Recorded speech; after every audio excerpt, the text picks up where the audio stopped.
సర్వాధికారియు మన ప్రభు అయిన యేసుక్రీస్తు వారి యొక్క పరిశుద్ధ నామములో ఈ జీవము గల దేవుని స్వరం అనే ఈ ఆధ్యాత్మికమైనటువంటి టీవీ కార్యక్రమాన్ని వీక్షించడానికి సంసిద్ధంగా ఉన్నటువంటి క్రీస్తు యేసు శిలువ రక్త సంబంధులైన మీ అందరికీ నా హృదయపూర్వక నిండు వందనాలు తెలియపరుస్తూ ఉన్నాను. బిడ్డలారా, అందరూ బాగున్నారా? క్షేమంగా ఉన్నారు కదా? ఆరోగ్యంగా ఉన్నారు కదా?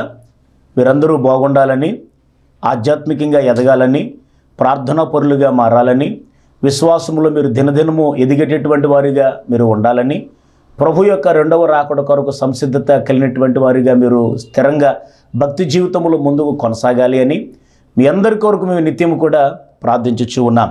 బిడ్డలారా, మీకు ఏదైనా ప్రార్థన అవసరతలు ఉన్నట్లయితే కనుక స్క్రీన్ మీద కనబడుతున్నటువంటి మా యొక్క ఫోన్ నెంబర్కి మీరు ఫోన్ చేసినట్లయితే కనుక మేము మీ కొరకు భారంతో ప్రార్థిస్తాం. అలాగే ఈ టీవీ కార్యక్రమాలు మీకు ప్రయోజనకరంగా ఉన్నాయని మీరు భావించగలిగితే కనుక మరి ఈ టీవీ కార్యక్రమాలు బలపరచడానికి మీ విలువైనటువంటి మరి సహకారాన్ని అందించాలని ప్రభుపేట మీకు ప్రేమతో మనవి చేస్తూ ఉన్నాను. ప్రార్థన చేద్దాం. మమ్మల్ని మిక్కిలిగా ప్రేమించుచున్నటువంటి మా ప్రియ పరలోకపు తండ్రి, మీకు వందనాలు. ఈ సమయంలోనైనా మరి ప్రియ వీక్షకులందరినీ మీకు అప్పగిస్తూ ఉన్నాను. వాక్యమై ఉన్న దేవా, మాట్లాడేదేవా, నాతో మాతో అందరితో మీరు మాట్లాడండి.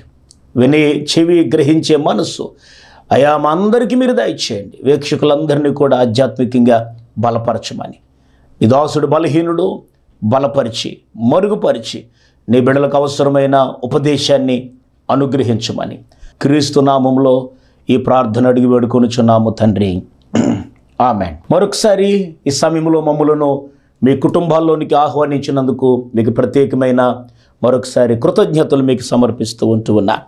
బిడ్డలారా, మనము ధ్యానిస్తున్నటువంటి అంశం ఏంటి అని ఆలోచన చేస్తే, శత్రు ముప్పేట దాటికి భయపడినటువంటి చక్రవర్తి. యెహోషాపాతు మీదకి వచ్చినటువంటి 3 దేశాలకు సంబంధించినటువంటి రాజులు ఆయన మీదకి యుద్ధానికి వచ్చినప్పుడు ఆయన దేవుని సముఖంలో ప్రార్థించాడు. మామూలు ప్రార్థన కాదు, ఉపవాస ప్రార్థన ప్రతిష్ఠించాడు. యోధా వారందరినీ కూడా సమకూర్చాడు. పిల్లలు, అలాగే యవనస్తులు, పురుషులు, స్త్రీలు అందరూ కూడా దేవుని మందిరానికి వచ్చారు. వచ్చి దేవుని సముఖములో వారు దేవునిని ఘనపరచటం జరిగింది. ఉపవాసముతో అంగలార్చటం జరిగింది. కాబట్టి ఉపవాస ప్రార్థన అంటే ఏమిటి మనం గత పాఠాల్లో నేర్చుకున్నాం. దాని నియమ నిబంధనలు. ఉపవాస ప్రార్థన ఎన్ని రోజులు బిడ్డలారా చేయాలి. అలాగే ఉపవాస ప్రార్థన ద్వారా పాడైనటువంటి వాటిని బాగు చేయటం, అలాగే రాజు ఆజ్ఞను మార్చిన ఉపవాసం, ఇలాగే చాలా లోతైనటువంటి విషయాలు ఉపవాసము యొక్క శక్తి, ఉపవాసము ద్వారా దేవుడు ఎటువంటి కార్యాలు చేస్తారు, ఉపవాసము ఎవరు చేయాలి, ఎలా చేయాలి, ఇవన్నీ కూడా బిడ్డలారా గత పాఠాల్లో మనం నేర్చుకున్నాం. దేవునికి స్తోత్రం. ఆ పాఠాలు మీకు ఆశీర్వాదకరంగా ఉన్నాయి కదా? చాలా సంతోషం. ఒకవేళ టీవీలో ఈ వర్తమానాలు మీరు వీక్షించకపోతే కనుక మనకి యూట్యూబ్ ఛానల్ ఉంది, ఎల్జేసీ మినిస్ట్రీస్ దేవుని బిడ్డలారా పెనుమదం, ఎల్జేసీ మినిస్ట్రీస్ పెనుమదం అనేటటువంటి యూట్యూబ్ ఛానల్ని మీరు సందర్శించండి, మరి సబ్స్క్రైబ్ చేసుకోండి. ఆ విధంగా చేసుకోవడం ద్వారా చాలా వర్తమానాలు మీకు అందుబాటులో ఉన్నాయి. వినండి, అలాగే చూడండి బిడ్డలారా, ఆత్మీయ మరి మేలులు పొందుకోండి. కాబట్టి ఈ రోజున మనము ధ్యానం చేయబోయేటటువంటి అంశం ఏంటని ఆలోచన చేయగలిగితే, నేటి నామకార్థ క్రైస్తవుల ఉపవాస ప్రార్థనలు. బిడ్డలారా, ఈ రోజున మనం ఆలోచన చేయగలుగుతూ ఉంటే, నేడు క్రైస్తవ ఉపవాస ప్రార్థనలు అంటే, క్రైస్తవ ఉపవాస ప్రార్థనలు అంటే నామకార్థ క్రైస్తవ ఉపవాస ప్రార్థనలు ఎలాగున్నాయి చాలా జాగ్రత్తగా మీరు వినాలి.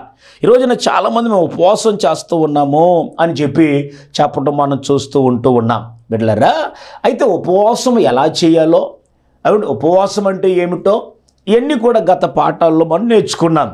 అయితే నేడు ఉన్నటువంటి అనేక మంది నామకార్థ క్రైస్తవులు ఉపవాస ప్రార్థనగా ఆచరించకుండా, ఉపవాస ప్రార్థన అంటే ఏమిటో వారికి తెలియకుండా, ఉపవాసం ఎలా చేయాలో వారికి తెలియకుండా, ఏమండి చేతకాని వాక్య క్రమము లేని ఇష్టానుసారమైనటువంటి ఉపవాస ప్రార్థనలు నేడు నామకార్థ క్రైస్తవులు చేయటం మనం చూడగలుగుతూ ఉన్నాం. బిడ్డలారా, గత పాఠాల్లో మీకు చెప్పాను, ఉపవాస ప్రార్థన అనగానే మనకి 2 అధ్యాయాలు గుర్తుకొస్తాయని. ఒకటి పాత నిబంధనలో యెషయా గ్రంథం 58వ అధ్యాయము, మత్తయి సువార్తలో 6వ అధ్యాయము మనకి గుర్తుకొస్తాయని చెప్పి నేర్చుకున్నాం. కాబట్టి నామకార్థ క్రైస్తవుల యొక్క ఉపవాస ప్రార్థన ఎలాగుంటుంది ఒకసారి చూద్దాం. పరిశుద్ధ గ్రంథంలో నుండి బిడ్డలారా, యెషయా గ్రంథం 58వ అధ్యాయం 3వ వాక్యం నుంచి చదువుదాం. మేము ఉపవాసం ఉండగా నీవెందుకు చూడవు, మేము మా ప్రాణములను ఆయాసపరుచుకొనగా నీవెందుకు లక్ష్య పెట్టవు అని అందరూ మీ ఉపవాస దినమున మీరు వ్యాపారము చేయుదురు. చూసారా, ఈ నామకార్థ క్రైస్తవుల యొక్క ఉపవాస ప్రార్థన ఎలా ఉంటుందంటే ఉపవాస దినాన్న చెప్పండి వ్యాపారాలు చేస్తారు. ఈరోజు ఉపవాసం అని చెప్పి దేవుని బిడ్డలారా, వారి వ్యాపారాన్ని దేవుని కొరకు పక్కన పెట్టరు. వ్యాపారంలో లాభాలు కావాలి, వ్యాపారం ద్వారా డబ్బులు సంపాదించాలి, ఏమండి గమనించాలి, దేవుని వాక్యాన్ని పక్కన పెడతారు. ఉపవాసం ఉన్నామని పైకి మాత్రమే వారు చెప్పుకోవటం జరుగుతూ ఉంది. ప్రియ దేవుని బిడ్డలారా, గమనించాలి, ఈ యొక్క సమయంలో నిజ క్రైస్తవుడు ఉపవాసం ఎలా చేయాలో బైబిల్లో లోతైన విషయాలు మనకు కనబడుతూ ఉంటాయి. కానీ నామకార్థ క్రైస్తవులు పై భక్తి చేసేటటువంటి ఈ నామకార్థ క్రైస్తవులు కొంతమంది ఉంటారు కదా, వెళ్ళండి ఉపవాస దినమున చెప్పండి వ్యాపారములో ధనాన్ని ఉపవాసము అని చెప్పుకుంటారు, అంతే, డబ్బు సంపాదించాలి, వ్యాపారాలు చేస్తారట. అక్కడే ఈ 58వ అధ్యాయము యెషయా గ్రంథము 58:3లో కింద లైన్లో మనం చూస్తాం, మీ పనివారి చేత కఠినమైన పని చేయించుదురు. పనివారి చేత అంటండి చెప్పండి కఠినమైనటువంటి పనులు చేయిస్తారట. ఏమండి, ఉపవాస ప్రార్థనలో గడపవలసినటువంటి వీరు చెప్పండి బిడ్డలారా, పని వాళ్ళ చేత కఠినమైనటువంటి పనులు వీళ్ళు వ్యాపారాలు మానుకోరు, పని వాళ్ళ చేత పని చేయించటం మానుకోరు. అది కూడా ఎటువంటిదంటే చెప్పండి బిడ్డలారా, కఠినమైనటువంటి పనులు. ఇంకా చూస్తే 4వ వచనం, మీరు కలహపడుచు వివాదము చేయుచు అన్యాయముగా గుద్దులాడుచు ఉపవాసముందురు. చూసారా, ఇక్కడ గమనించవలసిన విషయాలు. ఉపవాసం అంటే దేవుడికి దగ్గరగా ఉండటం, ఉపవాసం అంటే మన పనులన్నీ పక్కన పెట్టుకోవటం, ఉపవాసం అంటే మన శరీరాన్ని నలగొట్టుకోవటం, ఉపవాసం అంటే దేవునికి మన సమయాన్ని ఇవ్వటం, ఉపవాసం అంటే దేవుని సన్నిధానములో ఆయన సహాయం కొరకు అర్జించటం. ఏం అవసరంలా వీళ్ళకి. ఏమండి, రాయబడినటువంటి మాట, వ్యాపారం వారు చేస్తూ ఉంటారు, దాన్ని మానుకోరు, పనివారి చేత కఠినమైన పనులు చేయిస్తారు, కలహపడుతూ కుటుంబంలో సమాధానం ఉండదు, కలహం. ఏమండి, భార్య భర్తల మధ్యలో కలహాలు, అన్నదమ్ముల మధ్యలో కలహాలు, ఏమండి కలహపడుచు ఉపవాసం, వివాదములు చేస్తూ ఏమండి వీళ్ళ గొప్పతనాన్ని చాటి చెప్పుకోవడానికి వివాదాలు పెట్టుకుంటారు. ఏమండి గొడవలు పడుతూ ఉపవాసం, అన్యాయముగా గుద్దులాడుచు అన్యాయముగా. సరే, ఇటువంటి ఉపవాసాలు ఏమండి దేవునికి అవసరమా చెప్పాలి. ప్రియ దేవుని బిడ్డలారా, ఇంకా మనం జ్ఞాపకం చేసుకుంటే ఇదే 58:4లో మనం చూస్తూ ఉన్నప్పుడు, మీ కంఠధ్వని పరమున వినబడినట్లుగా మీరు ఇప్పుడు ఉపవాసం ఉండరు. వినబడినట్లుగా కాదు, వినబడకుండా ఉపవాసం. అంటే చేశామనే పేరు, వెళ్ళాము అనే పేరు, ఉపవాస ప్రార్థనకి వెళ్ళాం, ఉపవాసము ఉన్నాం. ఏది మానవ్, ఏది నీ యొక్క భక్తి జీవితం? ఏమండి, నీ ప్రార్థన దేవునికి వినబడిందనే నమ్మకం మీకుందా? నేను ప్రార్థన చేశాను, దేవుడు విన్నాడు, దేవుడు సహాయం చేస్తాడనేటటువంటి ఆ నమ్మకం ప్రియ సహోదరి, ప్రియ సహోదరుడా, ఈ వర్తమానాన్ని వీక్షిస్తున్న ప్రియ తల్లి నువ్వు కలిగి ఉన్నావా? లేకపోతే ఏదో నామకార్థంగా ఉండాలి కాబట్టి అండి, పాస్టర్ గారు చెప్పాడు ఉండాలి కాబట్టి సంఘ సహవాసంలో ఉన్నానని చెప్పి ఒకవేళ నీవు నామకార్థమైనటువంటి భక్తిని నువ్వు చేస్తూ ముందుకెళ్తున్నావా? జాగ్రత్త. దేవుని యొక్క సన్నిధానంలో నువ్వు జాగ్రత్తగా నీ యొక్క భక్తి జీవితాన్ని నువ్వు కాపాడుకోవాలి అని చెప్పి దైవజనుడిగా మీకు ప్రేమతో నేను మనవి చేస్తూ ఉన్నాను. బిడ్డలారా, మరి యొక్క ఉపవాస ప్రార్థన మనం చూస్తాం ఇక్కడ. దేవుని బిడ్డలారా, అంటే నామకార్థ క్రైస్తవుల యొక్క ఉపవాసము ఎలా చేస్తారంటే, జకరియా గ్రంథం 7వ అధ్యాయం 5 నుంచి 7 వచనాలు నేను చదువుతున్నాను. దేశపు జనులందరికీ యాజకులకును నీవి మాటలు తెలియచేయవలెను. ఈ జరిగిన 70 సంవత్సరములు ఏటేటా 5వ నెలను 7వ నెలను మీరు ఉపవాసముండి దుఃఖము సలుపుచూ వచ్చినప్పుడు నాయందు భక్తి కలిగే ఉపవాసం ఉంటిరా. మరియు మీరు ఆహారం పుచ్చుకున్నప్పుడు స్వప్రయోజనమునకే కదా మీరు పుచ్చుకుంటిరి. మీరు పానము చేసినప్పుడు స్వప్రయోజనమునికే కదా పానము చేసితిరి. యెరూషలేములోను దాని చుట్టూ పట్టణములలోను దక్షిణ దేశములోను మైదానములోను జనులు విస్తరించి క్షేమముగా ఉన్న కాలమున పూర్వీకులకు ప్రవక్తల ద్వారా యెహోవా ప్రకటన చేసిన ఆజ్ఞలను మీరు మనసునకు తెచ్చుకొనకుండా వచ్చునా. ఇక్కడ రాయబడినటువంటి మాటలు మీరు చూడగలిగారు. స్వప్రయోజనము కొరకు ఉపవాసం అంటే ఉపవాస ప్రార్థన చేస్తారు, కానీ ఇది ఎలా ఉంటుందని ఆలోచించాలి. నాకు అది కలగాలి, నాకు ఇలాగా అవండి, నాకు ఎలాగ వచ్చేసేయాలి, నాకు ఎలాగ దేవుడు చేయాలి. స్వప్రయోజనం. అందుకనే పరిశుద్ధ గ్రంథంలో మనం చూస్తూ ఉంటాము, దేవుని ఒక లోతైనటువంటి మాట యాకోబు గారు, దేవుని బిడ్డలారా, నేటి క్రైస్తవ తరానికి ఒక మాట చెబుతూ ఉంటాడు. అదేంటని ఆలోచన చేస్తే, దేవుని బిడ్డలు, మీరు ఆశించుచున్నారు కానీ మీకు దొరుకుటలేదు, నరహత్య చేయుదురు, మత్సరపడుదురు కానీ సంపాదించుకొనలేరు, పోట్లాడుదురు, యుద్ధము చేయుదురు కానీ దేవుని అడగనందున మీకేమీ దొరకటములే. మీరు అడిగినను మీ భోగముల నిమిత్తము వినియోగించుటకై దురుద్దేశముతో అడుగుదురు గనుక మీకేమీ దొరకటం లేదు. యాకోబు పత్రిక 4వ అధ్యాయము 2-3 వచనాలు. మీరు అడిగినను ఎలాగ అడుగుతున్నారు చెప్పండి?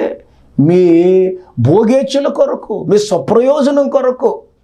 ఏమండి నా ప్రియదేవుని బిడ్డలారా, కాబట్టి ఈ స్వప్రయోజనము కొరకు ఎప్పుడైతే ఉపవాస ప్రార్థన మనం చేస్తామో అది నామకార్థ ఉపవాస ప్రార్థనగా నిలిచిపోతుంది.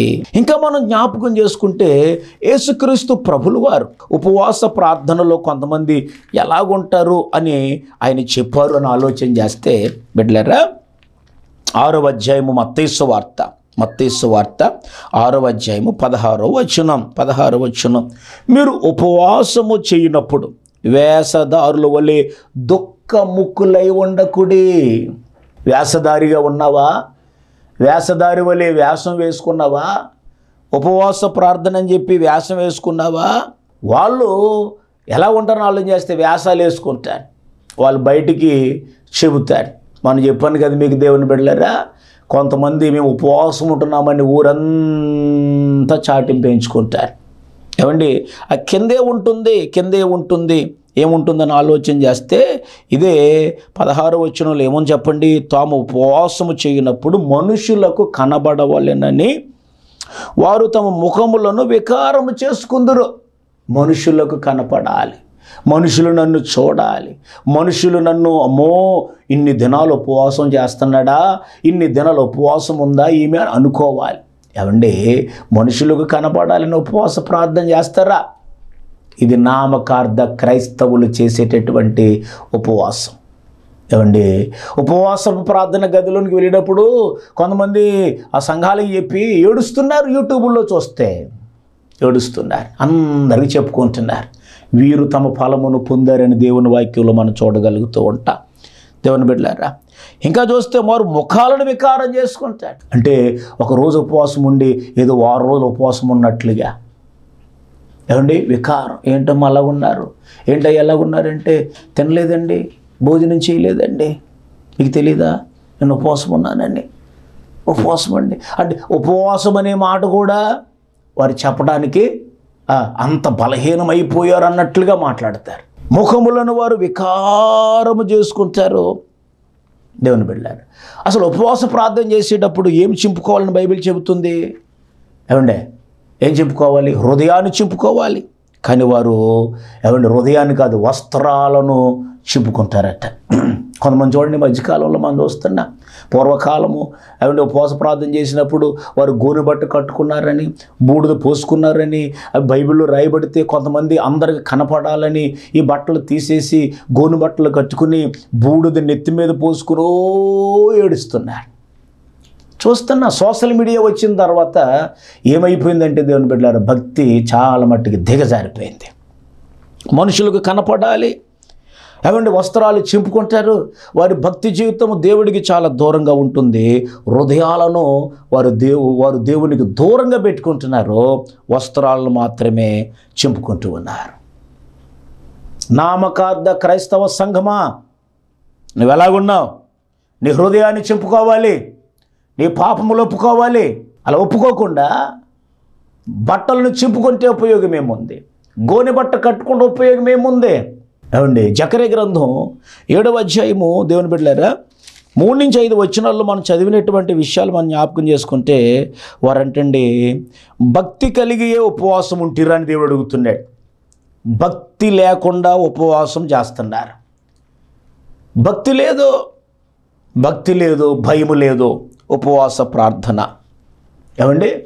భక్తి లేకుండా ఉపవాస ప్రార్థన. నామకార్థ క్రైస్తవ సంఘమా, నీ భక్తి దేవునిని మెప్పించే భక్తిగా ఉందా? నీ ఉపవాసము దేవునికి ఇష్టమేనా?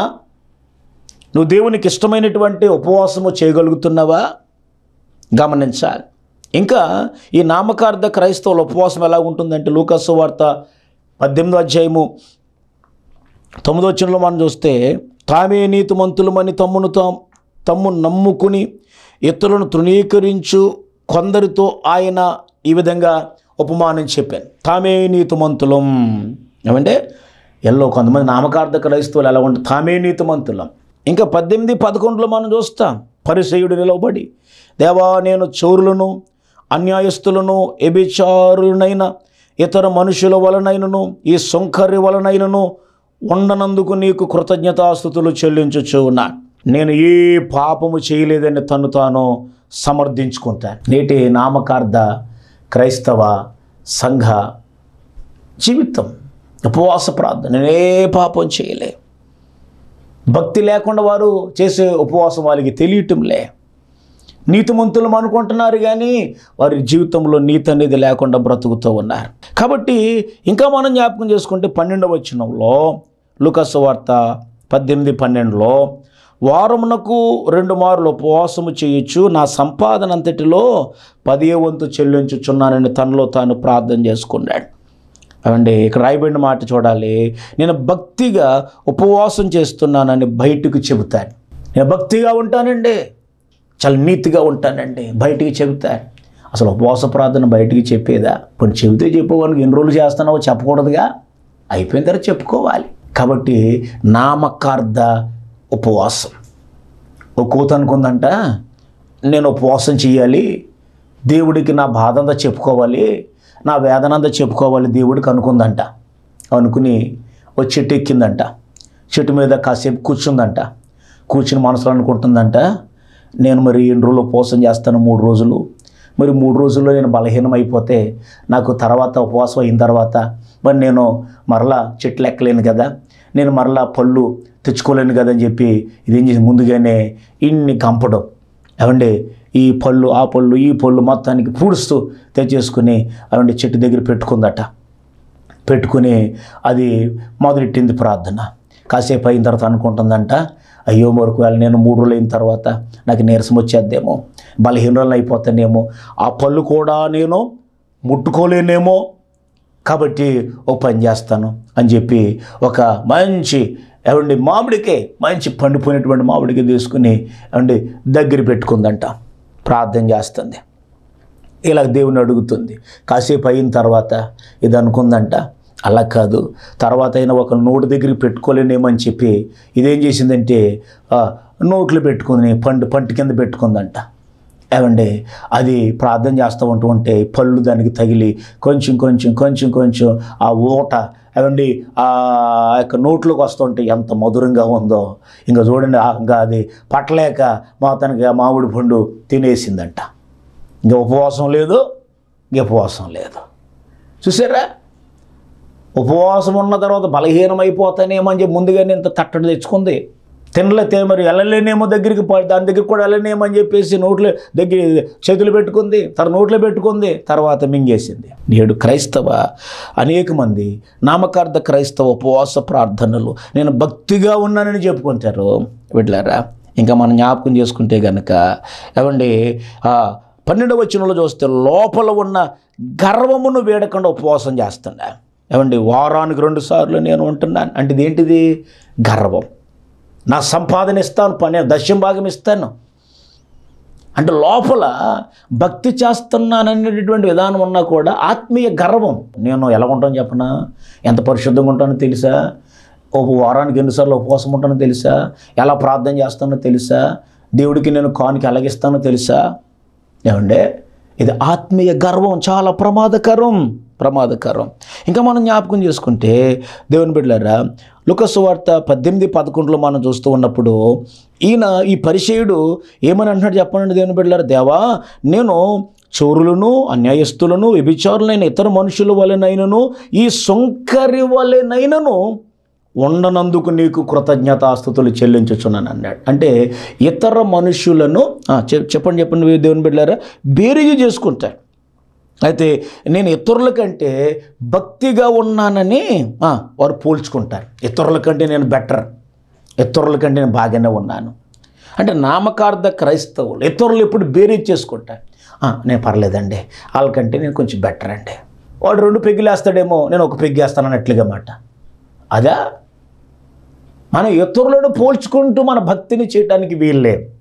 మనం ఎప్పుడు కూడా క్రీస్తును పోలి నడుచుకోవాలి. Praise the lord. పౌలు గారు ఏమన్నాడు చెప్పండి? అపొస్తలుడు పౌలు భక్తుడు, నేను క్రీస్తును పోలి నడుచుకునిచున్న ప్రకారం అన్నాడు.